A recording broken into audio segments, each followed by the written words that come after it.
10वें अध्याय में विभूति योग का वर्णन है।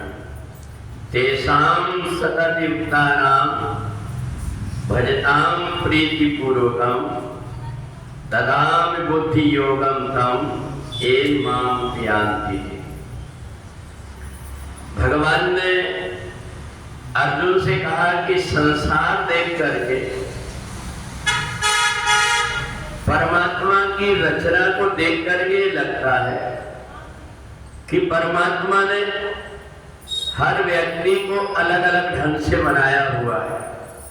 किसी की बुद्धि अलग प्रकार की होती है, किसी की बुद्धि अलग प्रकार की होती है, परंतु जिनको परमात्मा सद्बुद्धि दे देते हैं उनको वास्तविक ज्ञान हो जाता है। जैसे छोटा बच्चा खिलौना देख करके माता पिता को भूल करके और खिलौना में मग्न हो जाता है, ऐसे ही अज्ञानी व्यक्ति भी है जो संसार में आकर के संसार की वस्तु में मोहित हो जाता है और संसार के इतने सब प्रकार के सुख और वैभव रहते हुए भी जो परमात्मा के ध्यान में, परमात्मा की लगन में अपने आप को मग्न रखता है, वो दिव्य विभूति पुरुष कहलाता है, पुरुषोत्तम कहलाता है।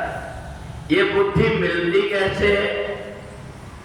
हम संसार में सब लीलाएं देख रहे हैं। जितने भी व्यक्ति संसार में आए, चाहे वो कितना भी बड़ा व्यक्ति रहा हो, एक दिन खाली हाथ संसार से उसको जाना पड़ता है। इसके बाद में भी यहाँ व्यक्ति पाप करके, लोभ लालच करके, धन संपत्ति के पीछे ऐसा भाग रहा पागलों के जैसा, और बाद में उसका हाल भी वही होता है। ये सारा सब कुछ छोड़ करके यही और चला जाता है और उसके बाद में उसके परिवार के निकम्मे लोग, व्यभिचारी लोग और धन का दुरुपयोग करके पूर्वजों के द्वारा कमाई हुई संपत्ति को सब नष्ट कर देते हैं। परंतु व्यक्ति को ये समझ में नहीं आता कि मैं संसार में किस लिए आया हूं और मैं किस रास्ते में भटक करके चल रहा हूं। इसलिए यहां संसार में आकर के जो व्यक्ति केवल परमात्मा से अपने ध्यान को लगा करके सत्कर्म करता है, अच्छे राह में चलता है, उस व्यक्ति की हमेशा सद्गति होती है। बहुत से व्यक्ति पद के कारण, धन के कारण उनकी पूजा भले हो, पर वो पूजा दिखावे की होती है। अगर किसी व्यक्ति को पद के माध्यम से उसके घर के आसपास अगर कोई व्यक्ति चक्कर लगा रहा है तो उसके अपने अच्छे गुणों के कारण नहीं, उसके पद के कारण।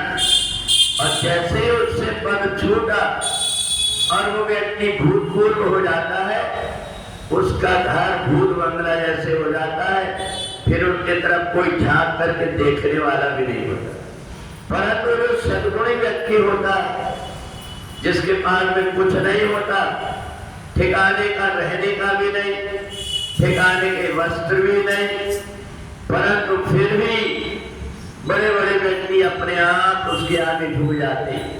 तो इसलिए भगवान ने कहा ये विभूति है कि जो व्यक्ति अपने आचरण को संभाल लेता है, सत्मार्ग पर चलने लगता है, ये समझ लेता है ये संसार में मैं कितना धन संपत्ति जोड़ लूं, कितना भी परिवार बना लूं, पर एक दिन इन सबको छोड़ करके जाना है।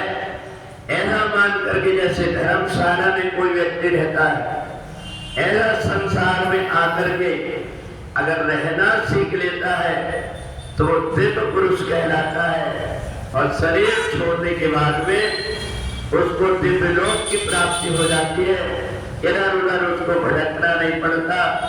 इसलिए 10वें अध्याय में राजविद्या राजगुण योग में के बाद में भगवान ने विभूति योग बताया कि ये देख करके लगता है संसार में एक मनुष्य नरक में जाता है, एक स्वर्ग में जाता है, एक 84 लाख योनि में भटकते रहता है, उसका भगवान ने बताया ये उसका अपना कर्म है, ना ही न कोई सुख दुख करदाता और निजकृत कर्म भोग सब रहता।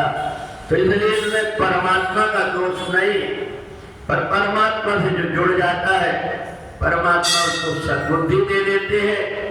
यहाँ आकर के जो भगवान ने धन दिया है उस मुद्रा को चेंज कर लेता है, अपने पुण्य कर्म के द्वारा आगे के लिए भी बैंक बैलेंस जमा कर लेता है।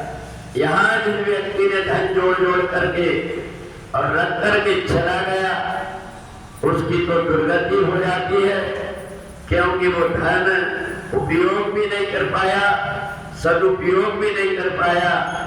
परंतु जिसने यहाँ आकर के पुण्य कर्म कर लिया वो यहाँ की मुद्रा को चेंज करके अपने परमात्मा के धाम की पुण्य रूपी मुद्रा इकट्ठी कर लेता है, और जैसे यहाँ आनंदित रहता है वैसा जहाँ जिस लोक में जाता है वहाँ भी आनंद को प्राप्त करता है। बोले वृंदावन बिहारी लाल।